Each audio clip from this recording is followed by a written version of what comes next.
Want something for you. কি বল? Please আগে promise করো আমি যা চাইবো তুমি আমাকে দেবে। ব্ল্যাকমেল করা বন্ধ কর, বল তোর কি চাই। কিছুদিন পর আমার জন্মদিন, আর আমার ফেভারিট কালারের ড্রেস নিয়ে ডিজাইনার দিয়ে করিয়ে তোকে এখানে আসতে হবে। ইম্পসিবল, আমি এখানে আসতে পারবো না। তুই এখানে আয়, তোর যা চাই তাই পাবি। ভাইয়া একটা কিছু চাইলে আমার দিলা না। যাও, তোমার কাছে আর কখনো কিছুই চাইবো না। Stop buttering on me. Okay, I will come. Jimin কানে ইয়ারফোন লাগিয়ে বারান্দায় জাঙ্কুকের সাথে কথা বলছিল। তখনই সে খেয়াল করলো তে শাওয়ার নিয়ে মাত্র বেরিয়েছে আর চুল মুছছে। তাই জিমিন কিছু একটা ভেবে ব্যাক ক্যামেরা দিয়ে দিল। জাঙ্কুক তেকে দেখে স্তব্ধ হয়ে গেল। জাঙ্কুক হা করে তের দিকে তাকিয়ে আছে, আর জিমিন মনে মনে ভাবছে, পেছন থেকে দেখেই তোমার এই অবস্থা ভাইয়া, সামনে থেকে দেখলে না জানি তুমি কি করবে। মনে মনে কথাটা ভেবেই সাথে সাথে কলটা কেটে দিল। আর জাঙ্কুক এদিকে হতবম্ব হয়ে আছে। কে এই মেয়ে? আমি তো এই মেয়েকে দেখে পুরোই হ্যাং হয়ে গেছি। আর জিমিন তার ভাইকে ঝটকা খাওয়াতে পেরে এদিকে সাউন্ড বক্স ছেড়ে ধুমধারাক্কা নাচছে।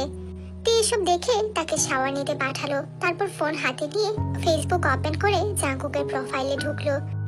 দেখলো কিছুক্ষণ আগেই একটা স্ট্যাটাস দিয়েছে, after seeing something feeling hang for the first. Status দেখে তের চোখ ভরে উঠলো। কাকে দেখে স্ট্যাটাস দিয়েছে? তারপর ছবিগুলো দেখে জাঙ্কুকের সেখান থেকে বেরিয়ে আসলো। বিকেলবেলা জিন হসপিটাল থেকে এসেই বলল তে আর জিমিনকে নিয়ে শপিং এ যাবে। জিমিন রেডি হওয়ার আগে ফোনটা হাতে নিয়ে দেখলো তার ভাইয়ের অজস্র কল আর মেসেজ। তার ভাইকে তখন বলল, ভাইয়া আমি একটু পরে তোমাকে নক করছি, এখন আমি বাইরে যাব। তারা শপিং করে একটা নদীর ধারে গেল। সেখানে গিয়ে তে আর জিমিন পানিতে পা ভিজিয়ে রাখলো।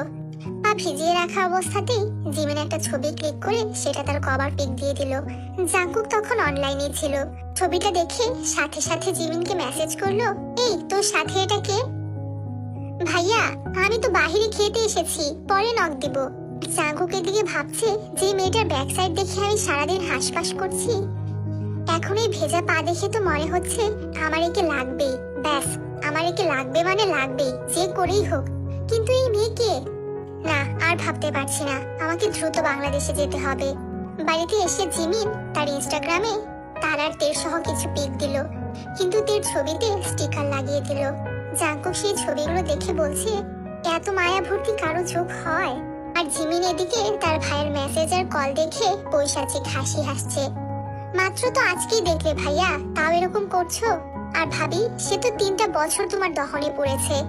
আরেকটু বড় তুমি। পরের দিন সকালবেলা আরেম আর জিন মর্নিং ওয়াক করে বাসায় ফিরলো। তখনই গাড়ি থেকে কাউকে নামতে দেখে তারা অবাক হয়ে গেল। জাঙ্কুক!